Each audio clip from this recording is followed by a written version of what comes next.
ஆண்டவராகிய இயேசு கிறிஸ்துவின் நாமத்தினாலே இந்த வார்த்தையும் வாழ்க்கையும் 30வது செய்தியை உங்களோடு கூட பகிர்ந்து கொள்வதில் ஆசிக்கிறேன்.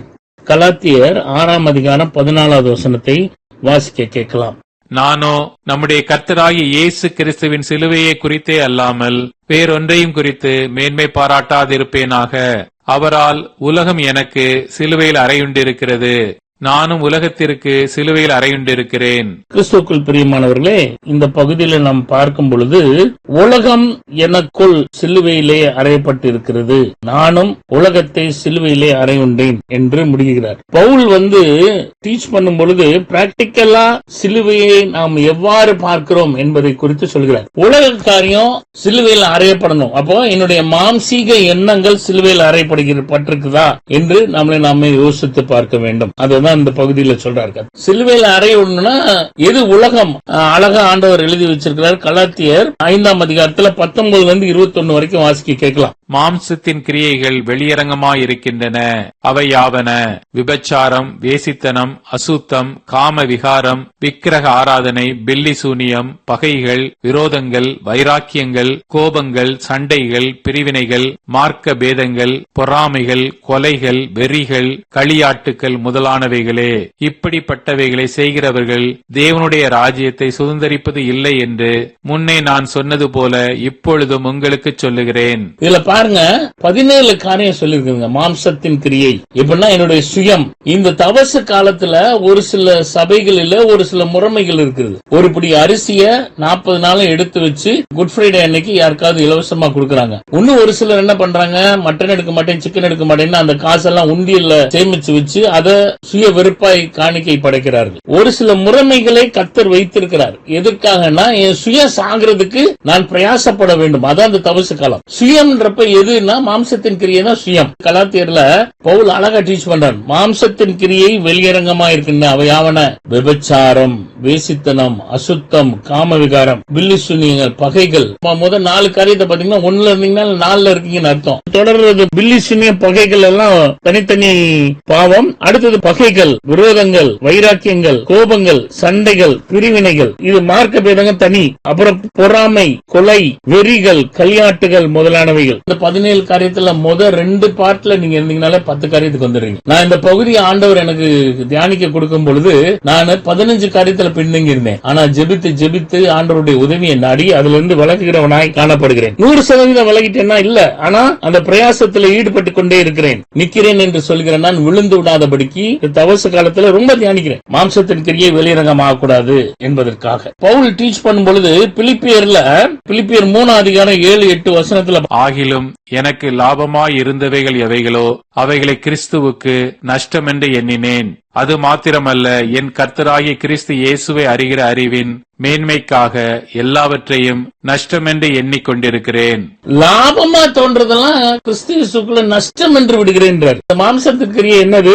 என்னுடைய சிற்றின்பம், என்னுடைய சுய இன்பம். எனக்கு லாபமா இருக்குது. அது எப்படின்னா அது ஒரு பிளஷரை தருகிறது, ஒரு விதமான சந்தோஷத்தை தருகிறது. ஆனா நான் இந்த தவச காலத்துல அதை சிலுவையிலே சமர்ப்பிக்கிறேன், சிலுவையில அறைய ஒப்பு கொடுக்கிறேன். நான் இந்த மாதிரி காரியங்கள் செய்யாமல் ஆவியின் கனி வெளியரங்கமாக. எப்படி சிலுவையில மாம்சத்தின் கிரியை அறையப்பட்டுச்சுன்னா ஆவியின் கனி ஆட்டோமேட்டிக்கா வெளியரங்கமாகும். அதாங்க உலகத்துல உள்ளவைகள் அல்லாம தேவனுக்கு ஏற்றவைகள், மேலானவைகள், அதை நம்ம தேடுகிறவர்களாய் காணப்பட வேண்டும். சில வசனங்களை வாசிக்கலாம். 1 யோவான் 2ஆம் அதிகாரம் 15-17 வாசிக்க கேட்கலாம். 1 யோவான் 2:15-17. உலகத்திலும் உலகத்தில் உள்ளவைகளிலும் அன்பு கூறாதிருங்கள். ஒருவன் உலகத்தில் அன்பு கூர்ந்தால் அவனிடத்தில் பிதாவின் அன்பில்லை. ஏனெனில் மாம்சத்தின் இச்சையும் கண்களின் இச்சையும் ஜீவனத்தின் பெருமையுமாகிய உலகத்தில் உள்ளவைகள் எல்லாம் பிதாவினால் உண்டானவைகள் அல்ல, அவைகள் உலகத்தினால் உண்டானவைகள். உலகமும் அதன் இச்சையும் ஒளிந்து போம். தேவனுடைய சித்தத்தின்படி செய்கிறவனோ என்னென்றைக்கு நிலைத்திருப்பான். ஆண்டவர் சொல்றாரு, உலகத்திலும் உலகத்தில் உள்ளவையிலும் அன்பு கூறாதிருங்கள். ஒருவன் உலகத்திலே அன்பு கூர்ந்தால் அவனிடத்துல பிதாவின் அன்பு இல்லை. அப்ப உலக காரியம் என்னது? மாம்சத்தின் கிரியை தான் உலக காரியம். அதுக்கு அடுத்த வசனத்தை பாருங்க, என்னவெனில் மாம்சத்தின் இச்சை, கண்களின் இச்சை, ஜீவனத்தின் பெருமை, இதெல்லாம் உலகத்தால் உண்டாக்கப்பட்டது. எப்படி?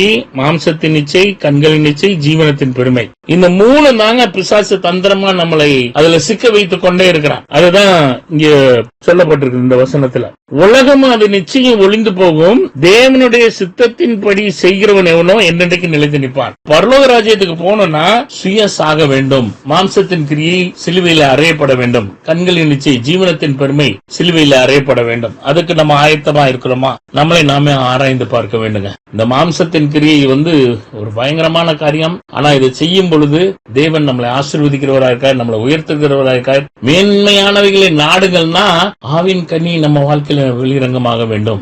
ஒரு கனியில 9 சுவை, அதான் ஆவின் கனி. அப்போ அதை நம்ம வெளிப்படுத்துகிறவர்களா இருக்கிறோமா? இந்த தவச காலத்திலேயாவது இந்த மாம்சத்தின் கிரியை நம்ம கர்த்தரிடத்துல ஒப்பு கொடுத்து அதை உயராதபடிக்கு சிலுவையில் அறையப்பட்டு ஆவின் கனியை பகிரங்கமாய் வெளிப்படுத்துகிறவர்களாய், நம்ம வாழ்க்கையின் மூலமாய் வெளிப்படுத்துகிறவர்களாய் காணப்படுகிறோமா என்பதை தான் ஆராய்ந்து பார்க்க வேண்டும். தேவன் எதிர்பார்க்கிறது இது உலகத்தை குறித்தல்ல, சிலுவையை குறித்தே நான் மேன்மை பாராட்டுவேன் என்று பவுல் சொன்னது மாதிரி நம்ம தேவனுடைய நாமத்தை மேன்மை பாராட்ட வேண்டும். சிலுவையில என்னுடைய பாவத்துக்காக ரத்தம் சிந்தினார், என்னுடைய மாம்சத்தின் கிரியைக்காக ரத்தம் சிந்தினார் என்பதை நான் அறிந்தவளாய் நான் செயல்படுவதற்கு இந்த தவச காலத்துல நம்ம தேவ சமூகத்துல காத்திருந்து இதை செய்வோமானால் கர்த்தர் நம்மளை ஆசீர்வதிக்கிறவராக இருக்கிறார். கர்த்தர்ட்ட கேட்கலாமாங்க? கண்களை மூடி ஜெபிக்கலாம். கிருபை நிறைந்த அன்பின் ஆண்டவரே, இந்த நாளுக்காக ஸ்துதிக்கிறோம் ஆண்டவரே. இந்த நாளிலும் கூட நாங்க உலகத்தை சிலுவையில அறையப்பட வேண்டும் என்பதை தியானித்தோம். மாம்சத்தின் கிரியை வெளிரங்கம் ஆகக்கூடாது. உலகத்தில் உள்ளவையில் அன்பு கூறாதிருங்கள் சொன்ன மாதிரி அந்த மாம்சத்தின் கிரியை விட்டு விலகுகிறவர்களாய் காணப்பட உதவி செய்யுங்க. இந்த தவசு காலத்துல